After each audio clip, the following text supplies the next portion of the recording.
kick off the show here. We're agreeing.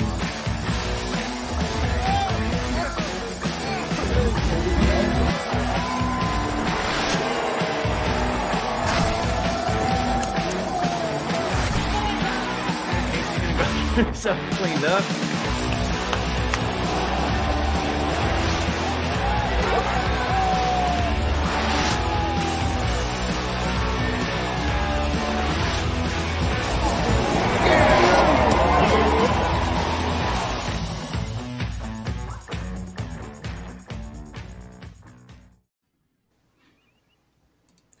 Welcome to the Mafia Cast, part of the Buffalo Rumblings podcast and Vidcast Network.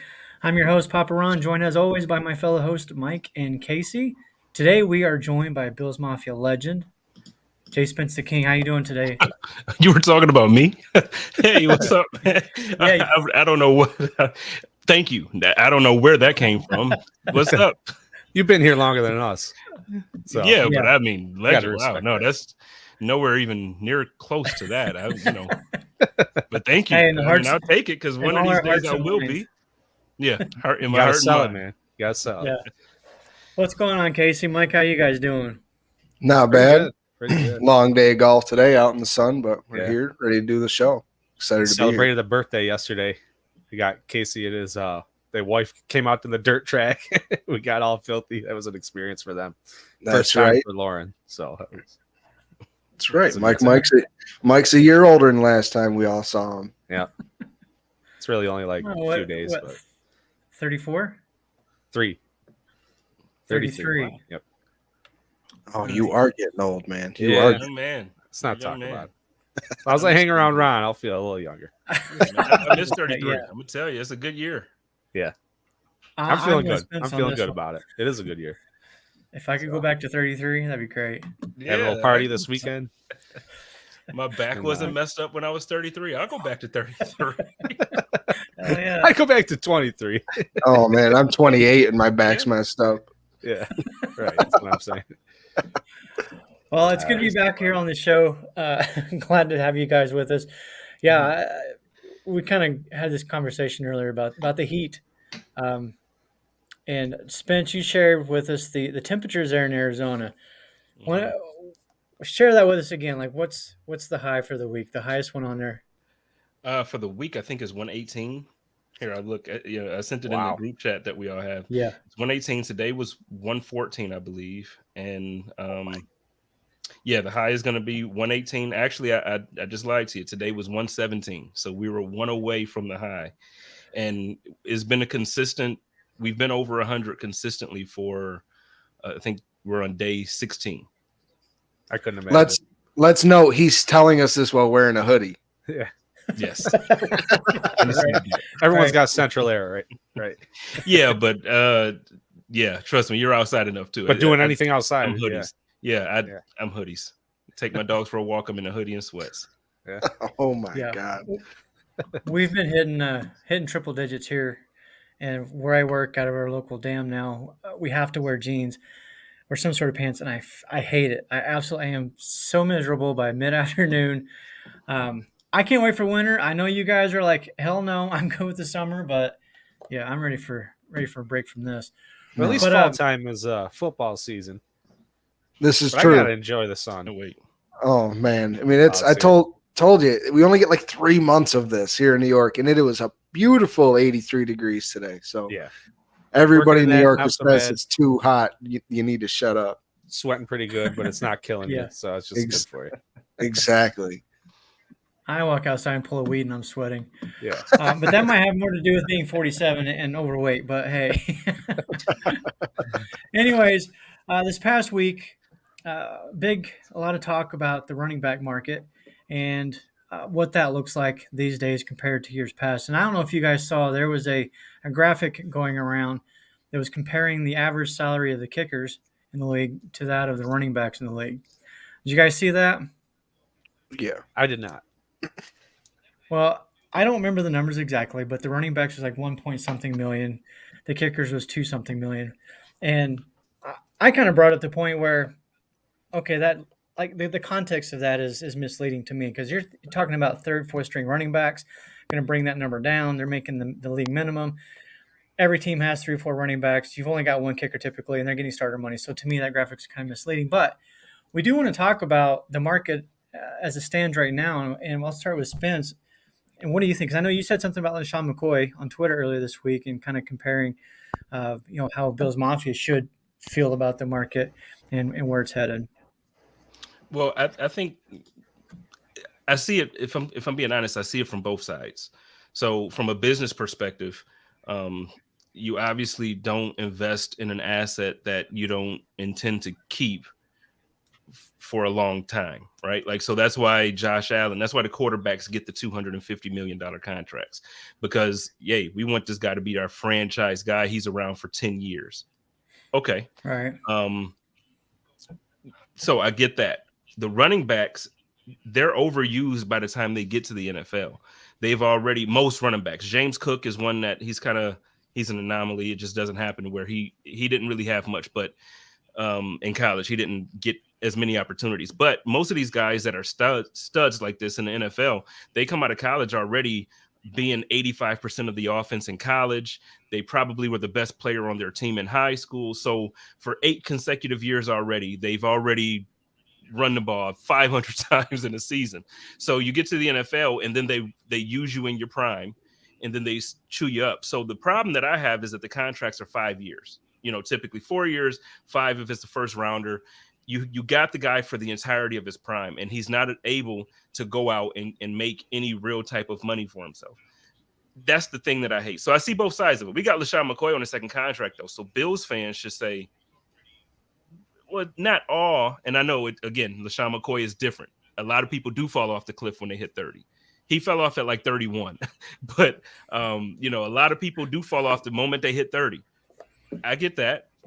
But some of these guys are 28, 27. You got 2.5, 3 years out of them. I say, I think Saquon Barkley definitely deserves a contract. Josh Jacobs gave us one great season, but I think he deserves a contract. I don't know. I get upset for the guys. Yeah. My argument against it has been the morality of it, not like the mortality, where Saquon Barkley was, the 40% of the Giants' offense last year, and he's going to make $11 million this year, and the salary cap is like $258 million or something like that, I believe. So he's making less than 2% of the entire salary cap, which, going year by year, that $11 million, that's going to put him in the upper echelon of running back like prices, but it's only the 1 year. So I Saquon Barkley just deserves the contract. That offense would be absolutely nothing without him. I'm sorry, Brian Daboll, but we all know Daniel Jones truly isn't Josh Allen. He doesn't elevate the wide receivers he has around him to make them that much better. So if you're going to be nothing without Saquon Barkley, wouldn't you rather just, all right, pay a little bit more, give him that money, and be in contention and try to win, and not just be like, oh, well, I guess we just don't want to pitch in another $2 million. We'll just go 6-10 again. Wouldn't 10-6 or 10-7 or 7-10 be better? Spit it out. Sorry, yeah. One of them. You guys know what I mean. I have my thoughts, but I'm going to let Mike speak here before I kind of chime in. I don't know. It's tough because we talk about all the passing, that happens in the league, and sometimes, a lot of times, teams want to move the ball quick. If you're not breaking off 20-yard gains every time, I don't know. They're just passing the ball a lot more, right? So, that's the obvious one. You're comparing them with the kickers too, I kind of get that. The kicker's an important role on team. If you can't get a touchdown, and you have to settle for 3, you got to count on that guy. So I just really, just the way the league is now with all the passing, and there's so many decent running backs too. I feel. I agree with 99% of what you said, because I do agree with what you're saying. Right. I do. You're 100. You are so right. But the thing is, it's like when you say it that way, it's to say it like the running backs are able to kind of be undervalued because Yeah. there's so many of them. And my thing is, yeah, there are so many of them, but every team doesn't have a Saquon, because if they did, Right. the Buffalo Bills wouldn't be struggling to get Josh Allen not lead the team in rushing. Like that wouldn't be an actual issue. And I know B is joking talking about Daniel Jones is mid. He is, and you pay this guy $40 million a year when he's not the reason why you made the playoffs. So I agree with what you said, Yeah. but I think it should come down to like team by team, case by case basis. And Saquon Barkley is the offense. Yeah. Yeah, I agree with that. And I'm not like making that my argument, but more or less just saying I kind of understand it a little bit. Yeah. I'm not a huge fan of it. I think it really stinks for some of these guys, that aren't getting paid. But that's sort of I kind of just see that side of it, that way. Here's how I can look at it, especially if you want to talk about Saquon Barkley. Put Devin Singletary in that position with the Giants and give him 40% of their offense. He probably puts up maybe not exactly similar numbers, but he's going to put up good numbers, and he's still 40% of the offense. I think that's where the problem comes in. Just like Mike, what you just said, there's a lot of good running backs in this league, and I do think there's a lot of cheaper running backs that could fill that spot for the Giants and still be 40%. I think to me that is kind of overblown. That's like saying insert anybody and say they're 40% of the offense. Doesn't mean they're necessarily good. I'm not saying Saquon Barkley's not good because he's phenomenal. He's one of the best in the league. But there's a lot of good running backs that can fill that spot. Here's the thing that we talked about last week on the Mafia Cast show as kind of a remedy for this issue, because I do think there are some running backs that do deserve to make some money and get that bag before they hit that proverbial 27, 28-year-old wall, whatever age it is now. Do away with the rookie wage scale for running backs. Get rid of it. Put them on a tier. If you're the first and second running back taking the draft, here's your wage scale, and make it a little bit higher than that of the other guys, because typically, I think most people would agree, the running back position is one of the positions that you can come in as a rookie and typically excel at right away. It's not like quarterback where you have to develop a year or two or three, or wide receivers who most of the time, unless you're Justin Jefferson or Jamar Chase, take a couple of seasons to really get going. Same thing with offensive line, like all these other positions typically take time, but the running back can usually jump on the field and immediately have success. And for that reason, I think they should be on a different wage scale. So they have that opportunity to make some money before they hit that, again, proverbial wall. Right. So now do we think this could be like a crutch that like teams are trying to save money and they're all just falling on that, and just taking advantage of the situation? I mean, is it really worth it? Like, why not pay these guys? Or is it like teams are right? No, Are teams just rebuilding? I think they're being smart financially. I think they're looking at it as a business, but as a fan, I look at it as a person-driven business as opposed to an asset-driven business. So, I'm not a billionaire, so it's easier for me to look at these guys like, oh man, Saquon deserves. Whereas to them, they look at it as this piece is only going to be good for another X amount of years. I don't want to invest this type of funds into it. So I get it. I just don't think it's right.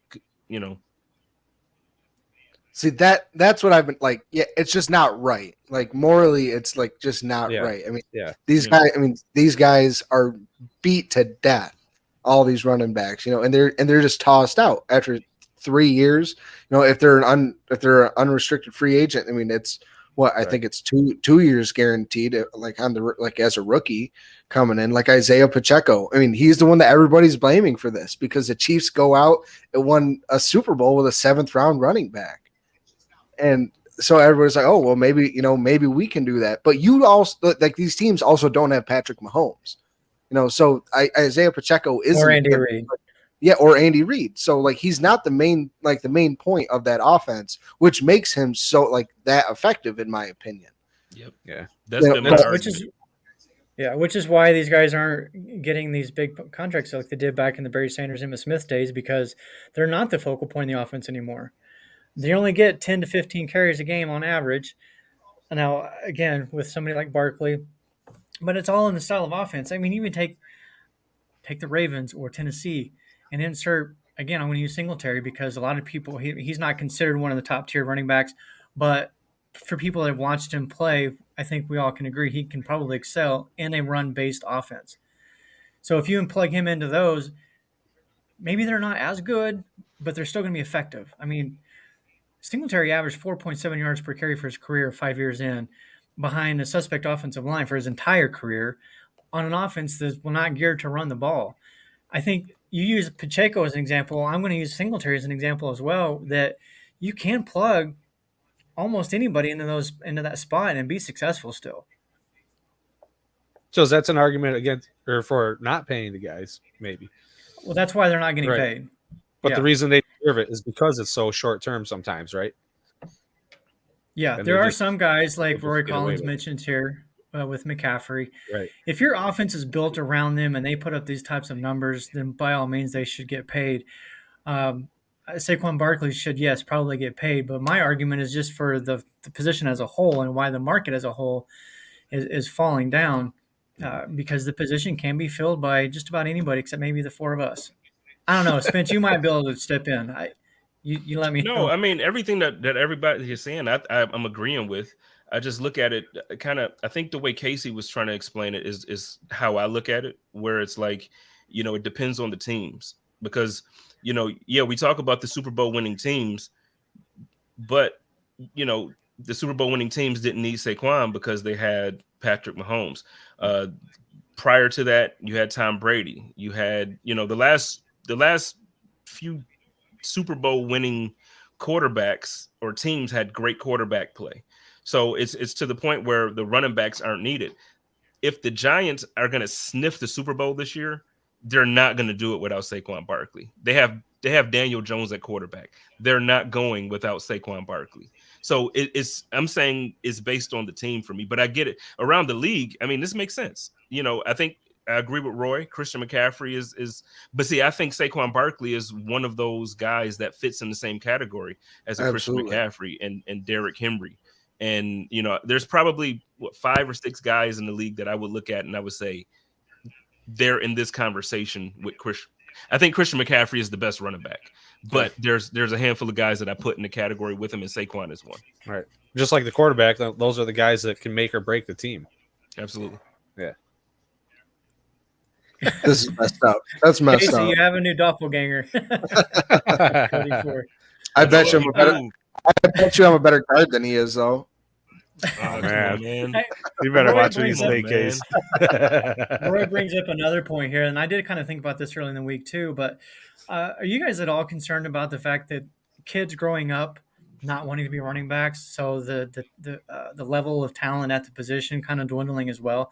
Maybe the days of Saquon Barkley, Bijan Robinson, if you want to throw him into that category, Derrick Henry, maybe those days are few and far between going forward because of this reason. What do you guys think?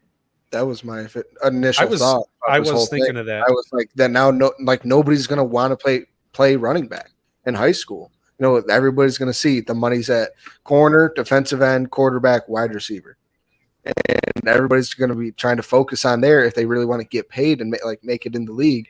Which but there's always gonna be a running back, in the game of football. So someone's gonna be forced to do it. So no matter what, it's the talent's always gonna be funneled in, which is not an issue, but it doesn't help. It doesn't help solve it because no matter what, there's always going to be talent coming in at that position. Right. Some kids' body sizes, you got to be a running back because you're not built to be a receiver. Yeah, you're at some point you're not going to have a 5'6". choice, but definitely that has definitely been on my mind. This just reminds me when I was a kid. Of course, I grew up watching Barry Sanders, Thurman Thomas, Emmitt Smith, those guys. I wanted to be a running back. That was my goal, was to be a running back. And I went even so far as to put ankle weights on and then just run. And my buddies would try to tackle me. And yeah, we probably look like fools out in the front yard doing that. But I just don't see fun. guys. I don't see kids doing that nowadays. I see them kind of mimicking the Jamar Chases and Jeffersons and all of those, and looking at the running back position like, I don't want to do that. So I don't know. Yeah. Everything could come back around too. Maybe the league changes somewhere down the road, and it all circles back to the running back position again. I agree with you wholeheartedly there, especially about when we were younger. Everybody, I wanted to be Thurman. I wanted to be, somebody running the ball, because that was the cool, it was the cool position. You juke everybody out, make everybody look silly.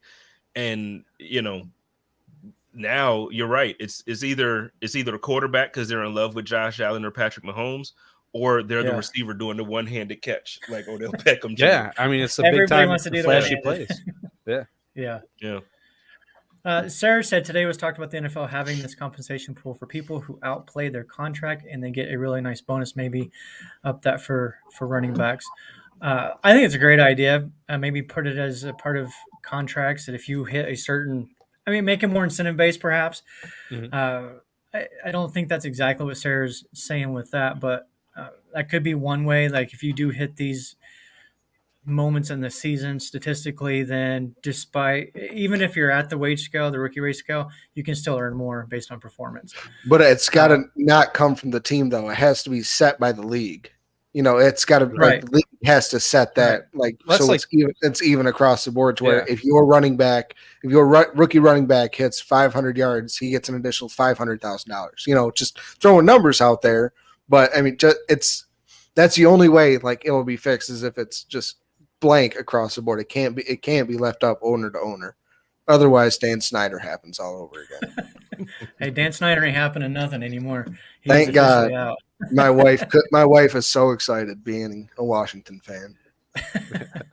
Let me ask you guys really quick. As far as the different positions, like Sarah mentioned, the different positions cycling around. Do you guys have a preference of the style of the NFL? I guess that you prefer. Like I always look at the old school days. For me, the old school being late '80s and '90s, and I think, man, I miss those days. Football was so fun. The game is still fun now, but there was just something different for me back in those days of watching the Joe Montanas and the Killers and Marinos.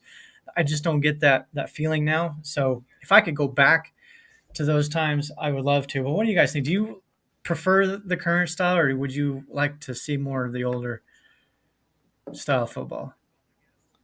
I'll start with Spence. I think I'm with you. I like the early 2000s, but the late 80s and early 90s were like I miss the hits. I miss just the ground and pound. Lots. That's certainly changed. Yeah. But the early 2000s to me, I feel like was like the perfect blend of what we have now in the 90s. Because I feel like you still had teams coached by Rex Ryan that loved to run and play solid defense. But then, you were starting to see the Tom Brady led offenses that got Randy Moss for a season. And you started to see, Peyton Manning be incredible. And so you started to see multiple teams turn into the high octane powered offense. And then this was right before they took out they put in the defenseless hit on a defenseless receiver. Yeah. And this was before the 15-yard penalties for, I don't know, like now you laugh at somebody wrong and you get a 15-yard penalty. And so it was before that, but it was so no, that was the best time for me. What about you, Mike? I kind of agree with that. And I've always kind of felt like you got to have a well-balanced game. Like you can't have one without the other. You got to have running and passing to balance each other out. But obviously, that's a wrong take because you see numerous teams doing it without running the ball as much. Yeah, but always the ground and pound and like Spence was saying, the high impact hits and the game's just not like it used to be. And it was an exciting time to watch football. Unfortunately, some guys got pretty banged up. So it's a good thing that there is, these more safety rules involved. But man, it was quite a time to watch football. But yeah, you got to have a balance. You got to have running, you got to have passing, and you can't do one without the other. So I'll be different, and I mean, growing up, that this is pretty much what I know. The early 2000s, that's when I started learning and the Bills, becoming a real fan, 6, 7, 8 years old. But the beauty of today's game, just the way the plays quarterbacks can make, and just basically having the same brain as their wide receivers, and just a play breaks down. You see it with Gabe and Diggs and Knox.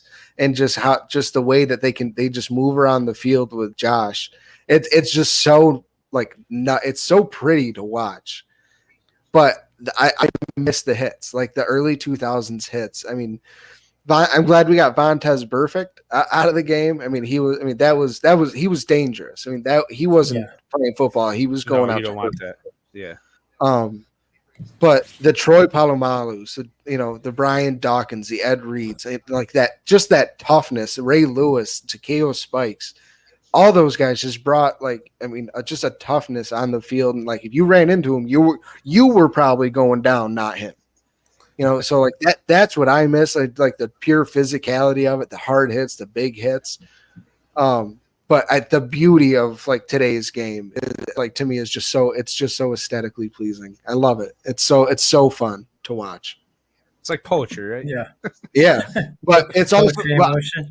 I also didn't get to see the 80s and 90s, like the true ground and pound and play hard nosed defense and run the football and control the clock.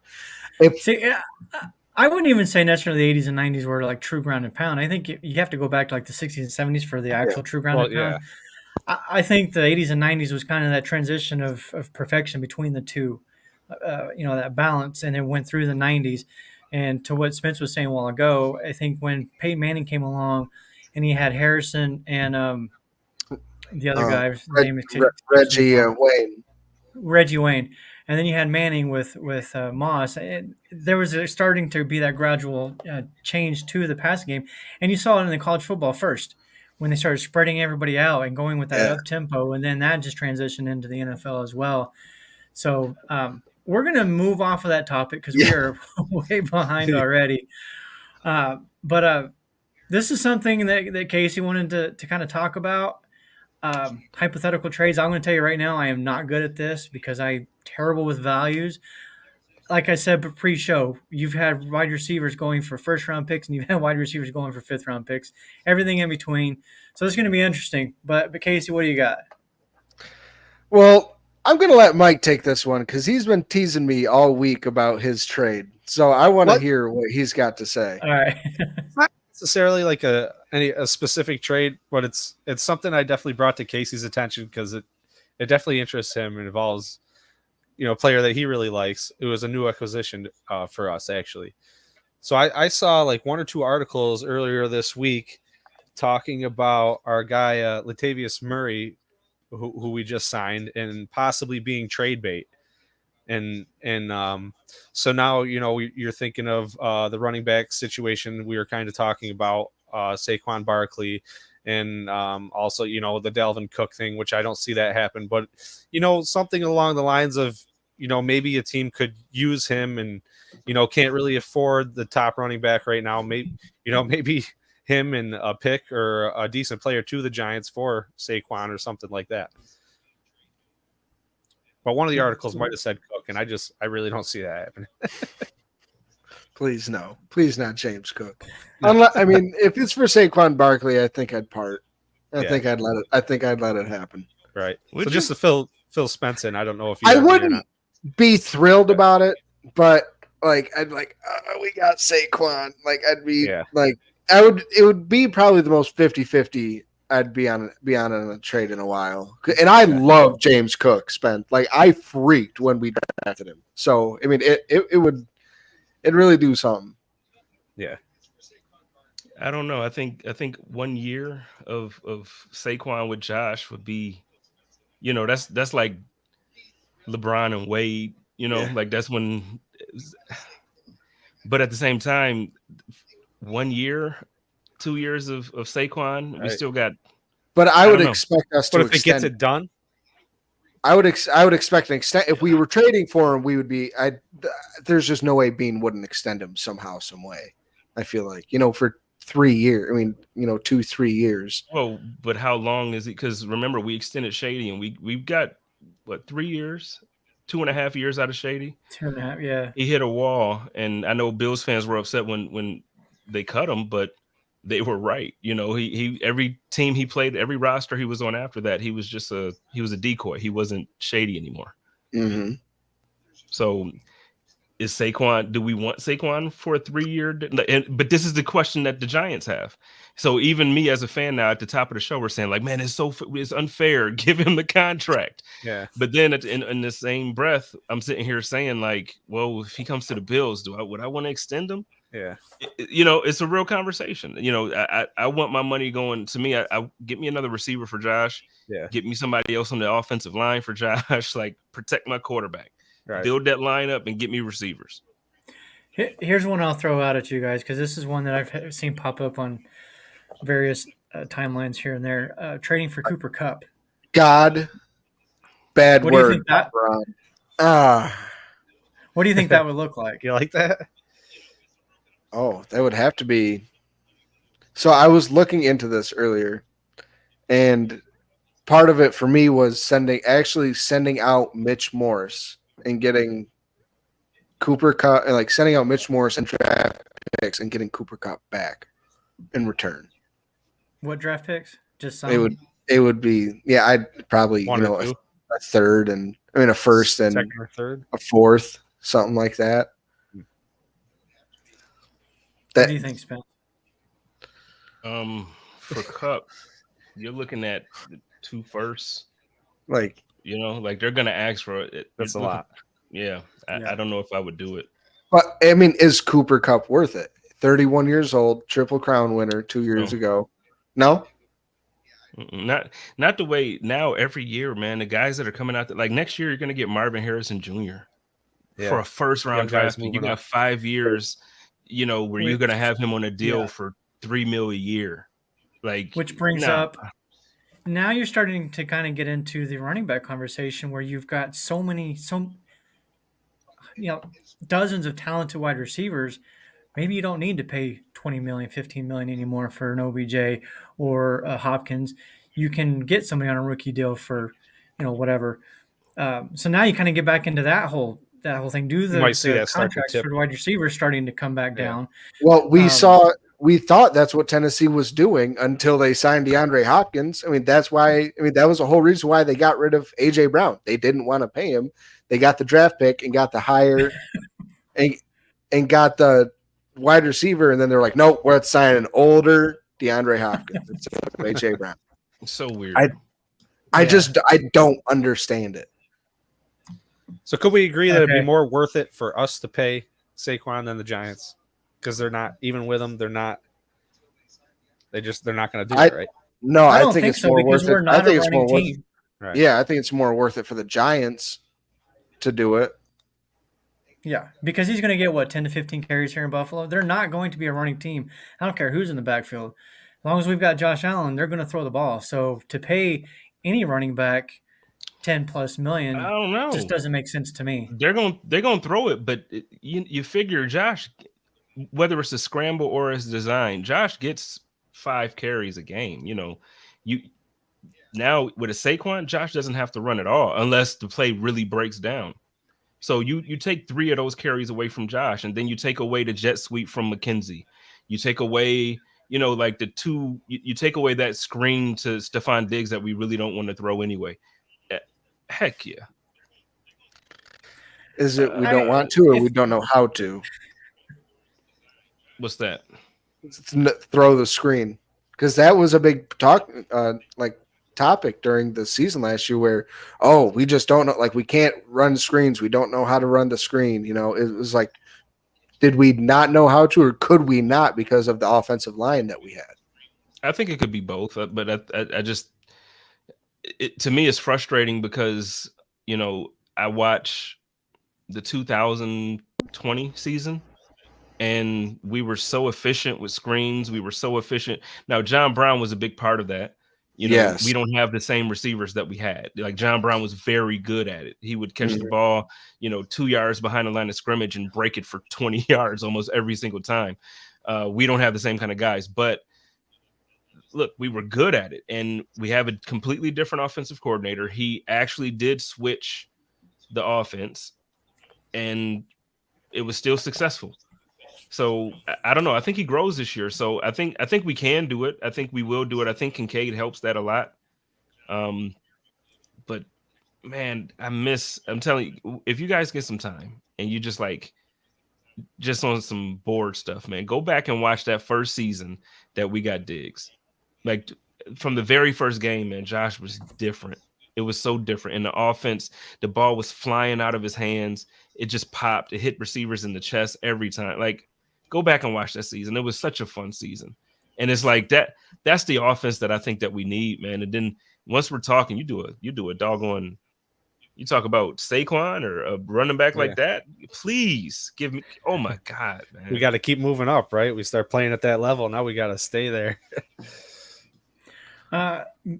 RJ brings up a good point here.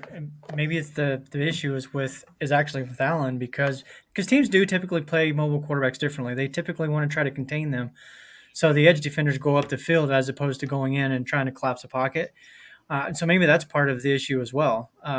I think something like Trent Sherfield will help because he is a good blocking wide receiver, and I think you need that on the outside of some of those screens to help out. Hopefully, Khalil Shakir can step up in that role. Some of the stuff I heard last year was one of the things he struggled with was in the blocking.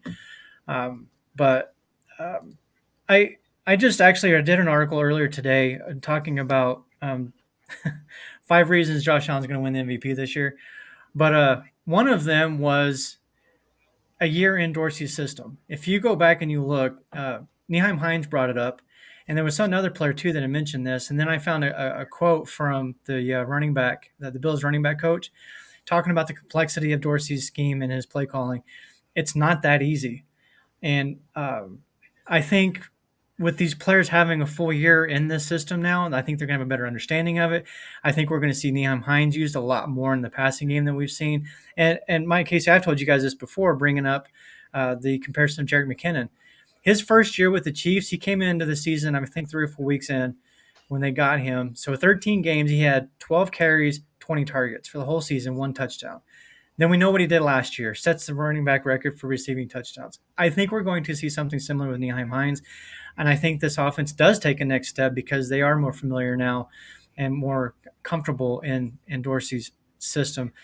And I know Dorsey's going to, let me rephrase that. I hope Dorsey learns from some of the things that he did last year. And I'm sure he probably went back and I'm sure they all sat down and looked at game film and said, okay, we could have done this differently. Hey, let's implement this and do this and whatever.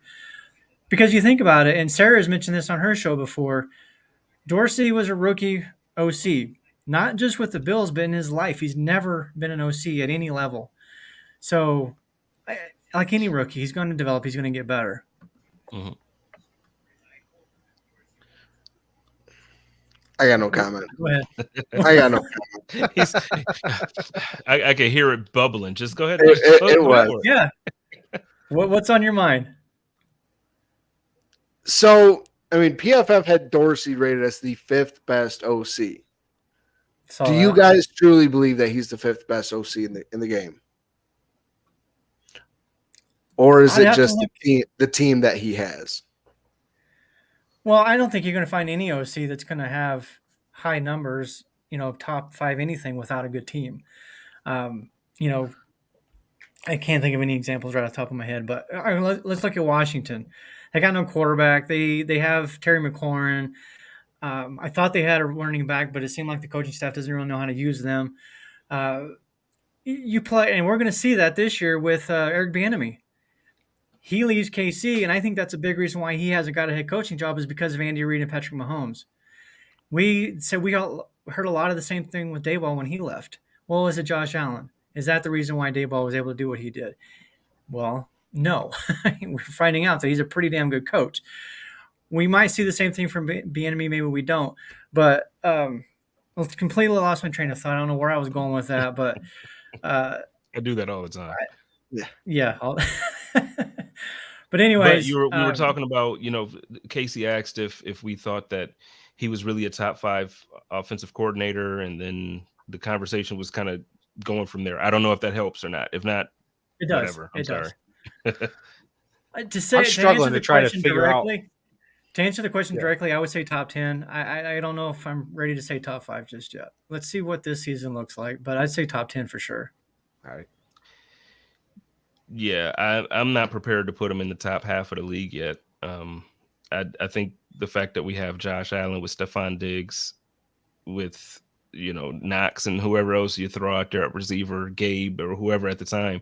I just think that Josh Allen makes things happen. If you go back and you look at last season, Josh played Superman every single week. Like there were even the weeks that we blew teams out. Yeah, the scoreboard looked like it was we blew teams out, but I'm telling you, it was because Josh Allen is just simply that amazing. It wasn't because the plays made it so easy for guys to walk in it. Man, there were games that I watched again from that one season that we were just talking about, where Dabo designed it up where guys literally walked into the end zone.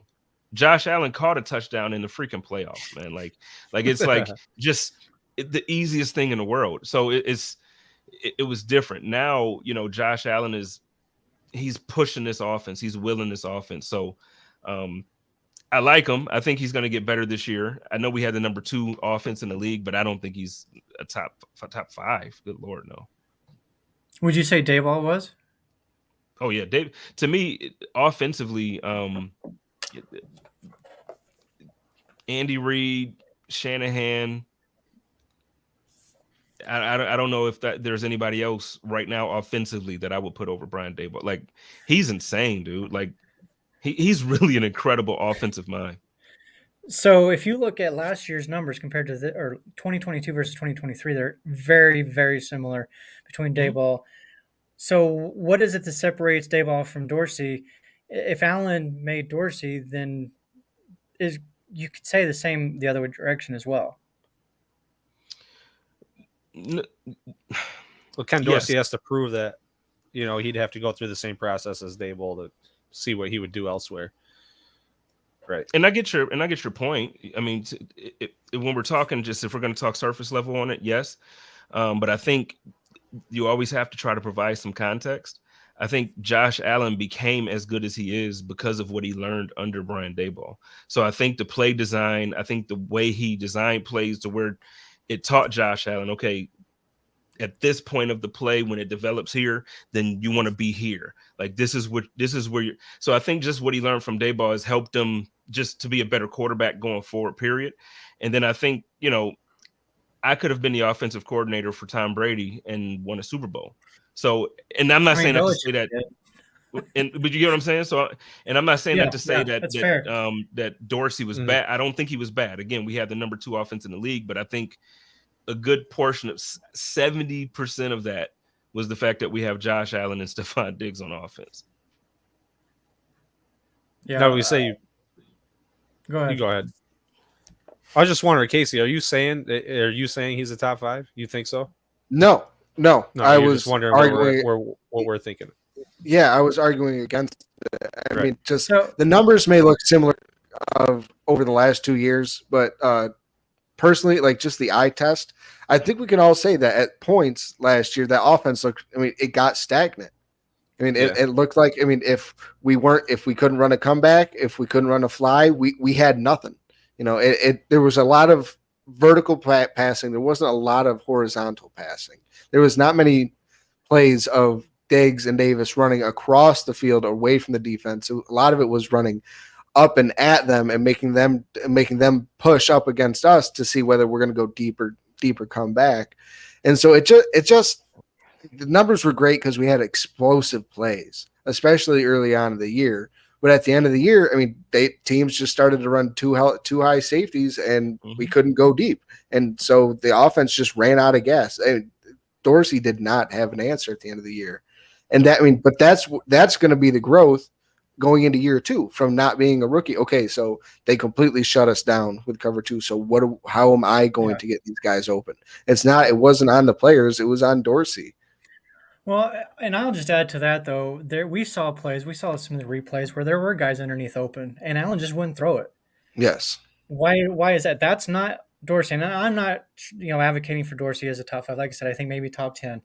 And I do think there are some areas where he can grow. And to your point, Casey, that being changing things up. Like when we watch Chiefs play, freaking Travis Kelce is open all the damn time. It's so frustrating. And that's not because he's good. Don't get me wrong. But you don't think the defenses aren't trying to stop him? They are. But the Chiefs are really good about scheming guys open. That's the part of Dorsey's game that I think needs to improve because of the cover 2, because of the bracketing that we saw on Diggs. But there were a lot of times too when that was Allen's decision to go deep and not hit the guy underneath that was open. And I also think Jamison Crowder injury early in the season completely changed what their plan was. Mhm. That just wiped out their plans for the slot position. And I'm hoping Khalil Shakir is that answer this year. But we'll see how that goes. I But agree with you 100%. But That gets the me only thinking thing, about a topic. But well, real quick, the only thing that I would add to that, or I would say, is that when you talk about the difference of the two, like Dorsey,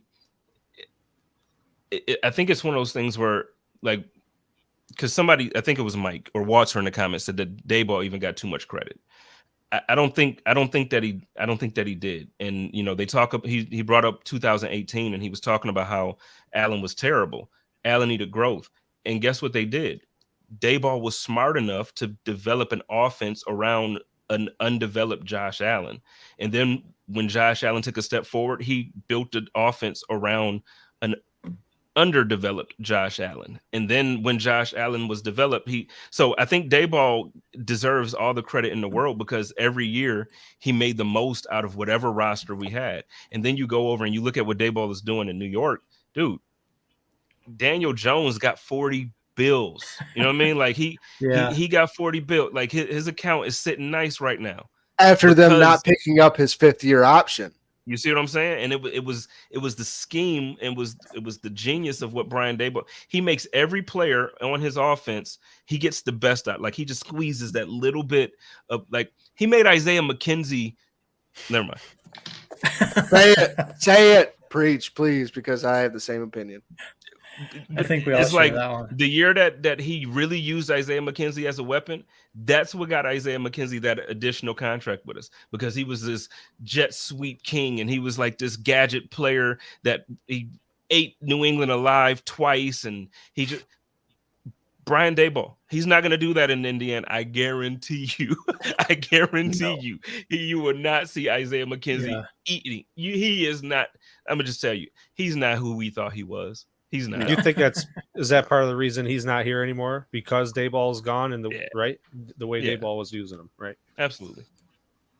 I'm shocked he didn't go to the Giants, to be honest with you. I was just watching week 6 there. from last year earlier before we got on, so I was seeing plenty of McKenzie in that game. He had it rough.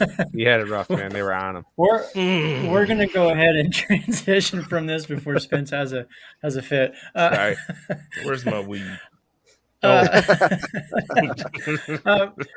of the for everybody who's listening, whether it's on the live show or the podcast later on, one of the things that we want to start doing on the show is getting some feedback, some questions and comments from our listeners that we can discuss pre-show, or not pre-show, but the beginning of the show. I think that'd be a lot of fun to answer questions, talk about whatever comments you have. One of the things, and this was not posted online, but my neighbor, who's a Chiefs fan, he roots for the Bills when it's not the Chiefs, so he's a really good friend. He brought up the question that from when he watches the Bills, the one guy on the field on the defense that stands out for him is Matt Milano. That to him is the best defensive player the Bills have.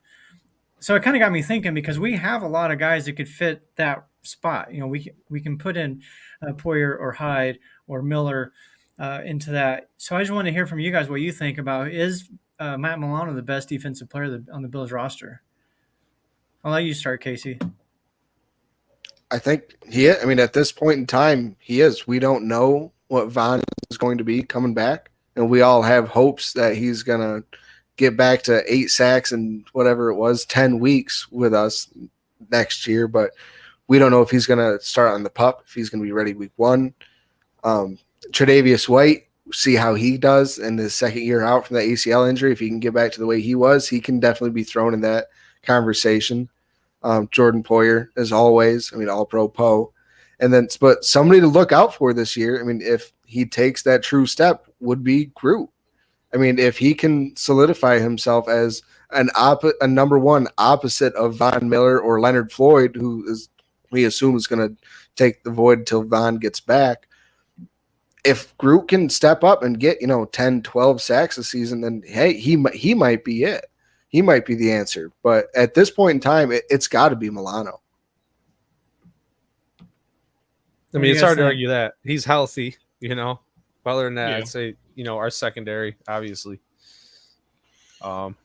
Poyer Hyde, right up there. We still want to see more from Trey right now, and yeah, I'm with you on the Groot thing too. I'm all for it.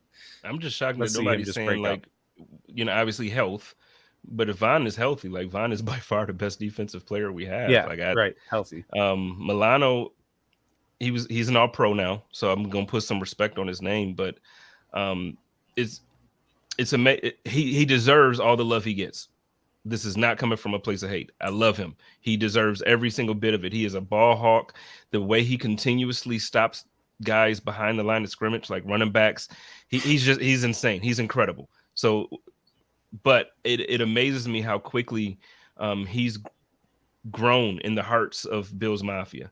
Like everybody loves Matt Milano. Like I don't think I know a person who doesn't love Matt Milano, and I think that's great, and he deserves that. But on defense, man, I don't know, man. Like we have a team full of studs. Like Teron Johnson just might be the best at his position in the entire NFL. Yeah. You're not Like wrong. Teron Johnson is a stud, dude. Like I don't think Bills Mafia truly, like, I know some of us do because we're a very smart fan base, but I'm saying, like, I don't think we really appreciate just how much like Teron Johnson is like the glue to this that dude is incredible, man. Incredible. So I don't know. My vote will go with Teron. Which All is right. why And we you're see the talking about 4-2-5. yeah. So you're talking Yeah. more like the key player scheme fit than may not be the player with the most stats or the highest rated player or the longest playing player. I think that they like don't that. rate him properly because I think Teron Johnson, Right. like, I don't even know his Madden rating. I got to look that up, but I think like only an 84. Yeah, low 80s. I know we're biased, we're Bills fans, so I'm gonna be like, man, all That's of them are trash. 95. No, But I that's mean, trash. like, Yeah. but honestly, when it comes to him, man, like that dude, I'm telling you, you're not gonna find a better nickel or slot corner in the league. I mean, You're it's like, he and Kenny Moore. I mean, those are the only two. Like, those are the top two. And I would and I'm say, picking him. not being biased, I'm gonna take Teron Johnson over Kenny Moore. Teron's much more physical than Kenny is. Kenny's very good in pass pro, but Teron just can. I mean, he bulldozes people. I think Yeah. this is his year. I think this is the year that he gets his like all pro nod and all that stuff. I think I think just like last year was Matt's. I think this is the year for Teron. That'd be All right. sweet. I think one of the reasons why the Bills Mafia probably adheres to Milano so much is the fact that he's taken a couple of pay cuts and taking less money to stay with the team, and that resonates with Bills Mafia and the blue collar mentality. Sarah says Milano was great with Edmonds on the field. It makes it to me. Maybe I'm misreading that, but she's saying that Milano is going to struggle without Edmonds on the field this year. Am I reading too much into that? What do you guys think? I think you might be reading a little too much into it. I don't think she's saying that he won't be, but Right. I think from what we've seen, we've absolutely seen Milano struggle at times that Edmonds wasn't on the field. The Vikings game comes to my mind first off the top. We were up by multiple touchdowns when Edmonds was in. Shout out to my guy. I miss you, dog. Oh. Shout out to Tremaine Edmonds. Yeah. But when he went out the second half, it was a tragedy. Yeah. Well, but we've seen the defense fall apart when Milano's come off the field too, and Edmonds is still out there. Yeah. I think the two work beautifully in tandem. And it's going to be interesting to see what they do with this season. There's one other thing here. There was a question in here that somebody brought up, and I wanted to. Oh, here it is. If Groot doesn't get double-digit sacks in season in his rookie contract, do you give him a second contract? Well, we Depends still on the got snaps, right? How many Real snaps is he quick. playing? Because I'm gonna forget because my mind is like that. Can I real quick? I don't know. Let's not be throwing dirt on Tremaine like that. I feel like Tremaine, he held the defense together. Like I'm trying to think of when, because I think of a time when Matt Milano went out and then AJ Klein won Defensive Player of the Week. So I don't know. Like I feel like I remember AJ Klein like kind of being that guy when Matt Milano went. I don't know. I could be wrong. I could be wrong. But I'm just saying, when Tremaine went out, I guarantee you, Bills Mafia will miss Tremaine Edmonds. I guarantee you. Oh, I don't We're on disagree with that at all. the I same don't. brainwave. But sorry, I just had to throw that No, in there because so y'all be Yeah. do you throwing guys shade think on my that? guy Tremaine. Do you guys think that Bills Mafia got a little bit more love for Milano this year because A, he got that all pro nod, and B, Tremaine left? Like, do you think they're like, all right, like Milano's our guy, you know, like they're like everybody's like, screw Tremaine, like we have Milano. Like, do you think like that kind of boosted him a little bit more? I think in the way that Milano has stayed, like I said, he's taking less money to just to stay in Buffalo because he wants to finish what they've started here. He wants to continue to be a part of what they're building, and Edmund apparently didn't. He wanted to get paid, which is fine. But yeah, I think that's a big part of it. I think, like I said, the blue collar mentality of Bills Mafia fits with Milano. Um, so I think the Bills fans kind of fall in love with that a lot.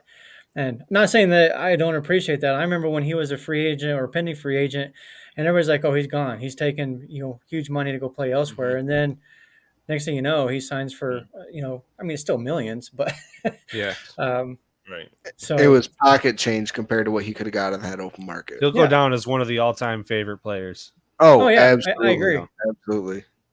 And just to add to what Especially you're saying, he deserves it though. It's not like I don't think it was because of the contract. I don't think everybody loves him because he took less. I don't think they love him because I think he deserves it. Like Just the pure effort he puts in. yeah, man. Yeah. Like oh yeah, I for don't think sure. I've ever seen him take a playoff. You know what I mean? He's one of the nice. If you ever get a chance to meet him, he's one of the nicest guys. He plays All the the whistle. women I love know him. Yeah, he plays through the whistle. that. Yeah. He plays through the whistle every single time. And like I said, so he's good with kids. The community loves him. He does a lot of charity for Buffalo. He's quiet. He's never in the media, ever in the media. And then like I said, women think you're hot. It's over. Like it's over. Yeah. Oh yeah. The We were Bills talking- Mafia, Tell me about babe, it, I they know. got I a got- poster of him. I got to Yeah, throw it's this in. Casey and I just got to throw this out there. We were chatting about Milano one day, and I was telling him he looked like Milano off Wish. What's Wait up a with minute, this not today? off Why Wish. is everybody? Why is everybody? I just remember that. I said that in a text. It was funny. I hate y'all. All right, let's get back to the group question. Does he get a second contract if he doesn't get? He's only year 3. He was a first rounder, so I mean, I would imagine they'd pick a fifth year option. But I personally think he gets double digit sacks anyway, so it's kind of a moot point. But what do you guys think? Is he if he doesn't hit that double digit mark, do we give him a second contract?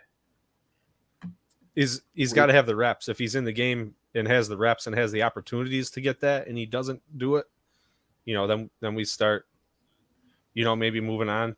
But if he's not, the guy that's in there every snap, I mean, I guess you can't really expect him to do that. Von Miller's injury and status has a lot to do with that too.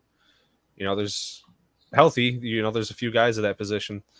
I think it really depends on the reps he gets. And if he gets half the reps, then maybe half the sacks. I don't know. It doesn't seem that great at that point. So maybe he does have to do that this year, no matter what. I What do agree you with think?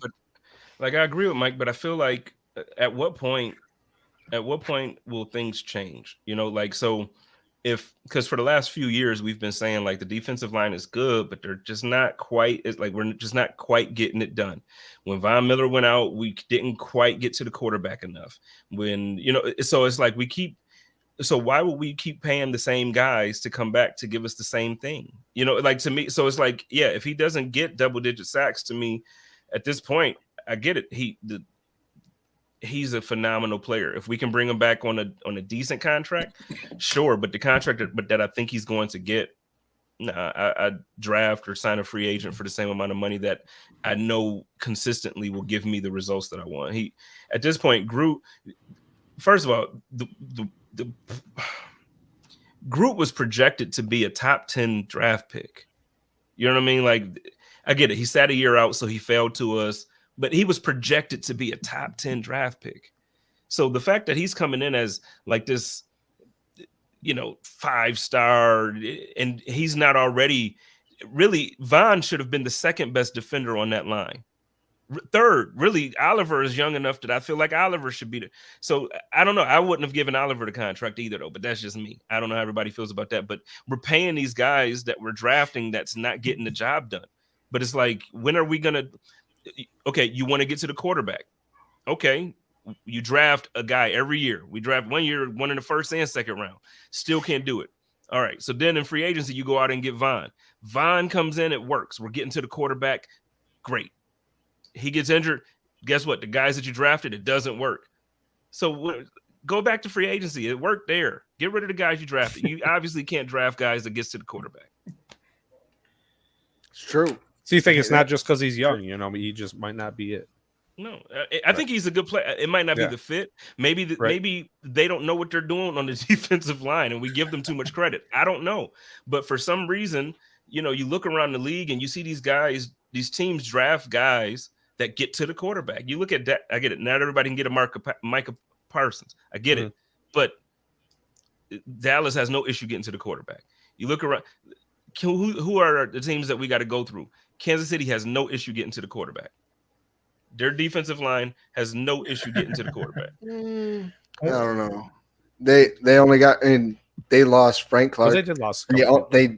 They're extended Chris Jones, but I mean George Karlaftis. I mean he didn't impress me any more than Groot did.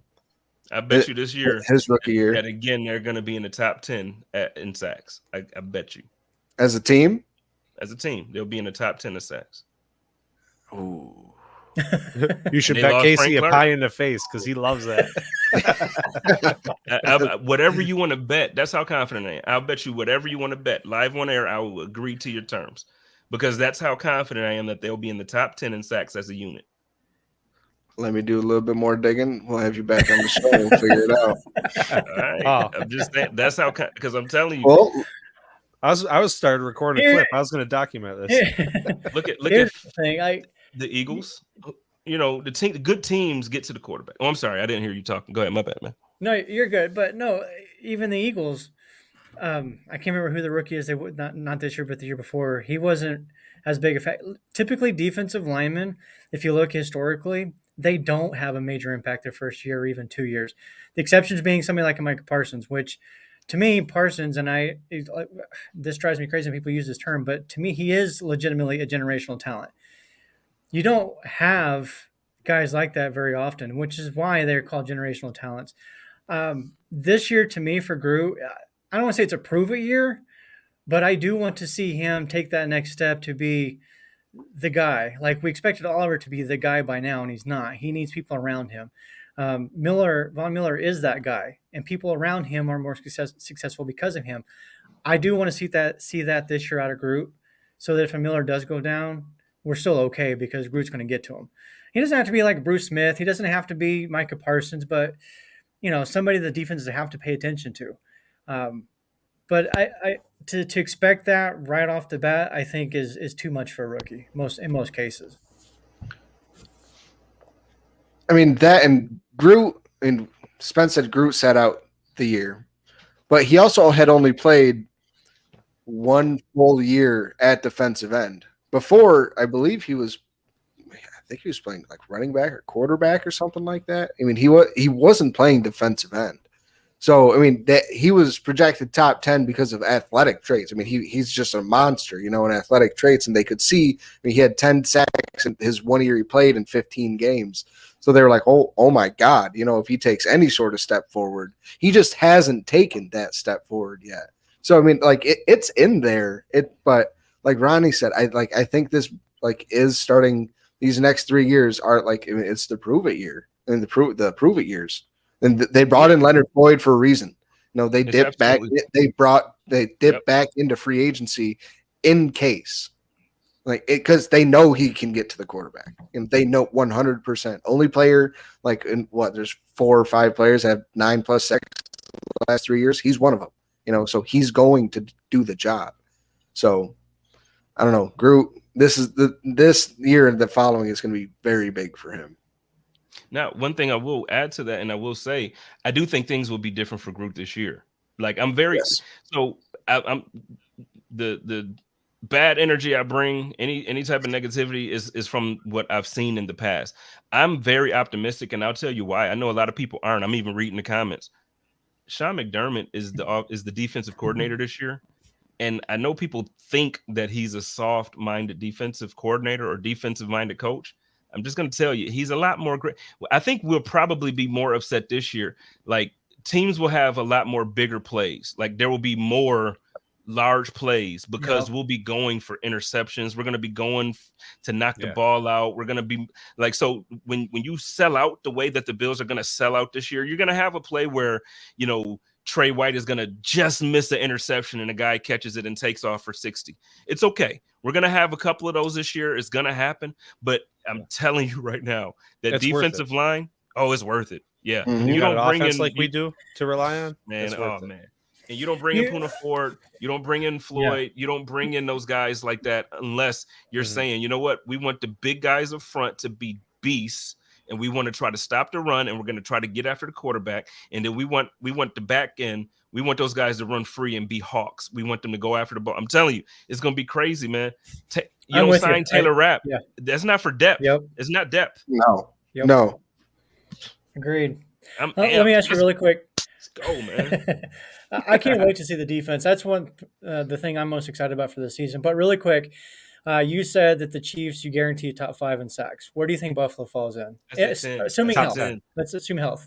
I said 10 for the Chiefs. I don't want he gonna really beat me in the bet if it's 5. It's 10. The Bills, Okay, 10. Sorry. I think the Bills probably fall somewhere in the middle of the pack, but it's only because Von is not going to be healthy the entire season. I think if Von was healthy, we'd be a top 7 defensive. The guys that we brought in should be able to do it, but I think there's going to be a little bit of growing pains at the beginning because it's a new defense technically. And I know people are saying like it's. Sarah said we were 14th last year, so I feel like we'll kind of be in the same space. But if Von was healthy all year last year, we would have been top 5. Easy. And sacks or overall defense?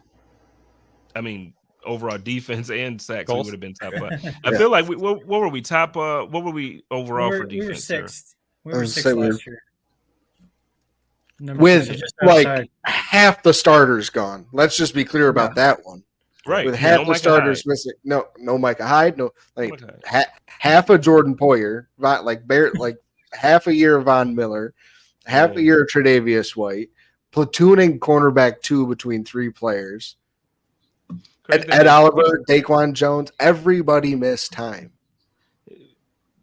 people still don't recognize that. Like in our fan base. Yeah. I know. We yeah. lost 3 games by 8 points in the season. Then we lost the last game of the year. Got beat down at home. I get it. So we lost 4 games total last year, and we act like some of us act like the defense. Like, yo, The I sky's get falling. it. We lost that last game, but yo, man, we were we were beasts without our top guys. Yeah. Mm-mm. So really fast because we're way over time. Bills are number 4 DVOA on defense. And then Walter here, he thinks crack top 10 in sacks. I would agree with top 10. Yeah, like if everybody's healthy, I wouldn't be shocked if top 5. I would love to be wrong. But anyways, we're going to get out of here. We are over time. Again, thank you everybody for joining us today. Again, Mafia Cast. We're on the Buffalo Rumblings Network. Spence, what do you got going on this week? Well, next week, I guess. I was gonna say this week I'm done. Yes. But next week I have who do I have joining me? Nikki Smokes from Barstool will be joining the Code of Conduct. We're going to be talking obviously Bills and Dolphins. Probably talk some basketball. So he's a Heat fan and his team got beat down in the finals. So I want to talk about that. So but no, so I'll have him on, and then Hump Day is officially back as well. So me and Joe will be back at it next Wednesday. So yeah, just appreciate everybody hanging with Buffalo Rumblers, man. We got a big year coming. Big year. Mm-hmm. Yeah, training camp we're glad to opens be a next part of it. week. Yeah. Training camp is about to Yep. start. All right. Thank you, everybody. So for the Bill, I can't talk right now. The Mafia Cast. We'll see you all next week, and go Bills. Go Bills. Go Bills. Go Bills.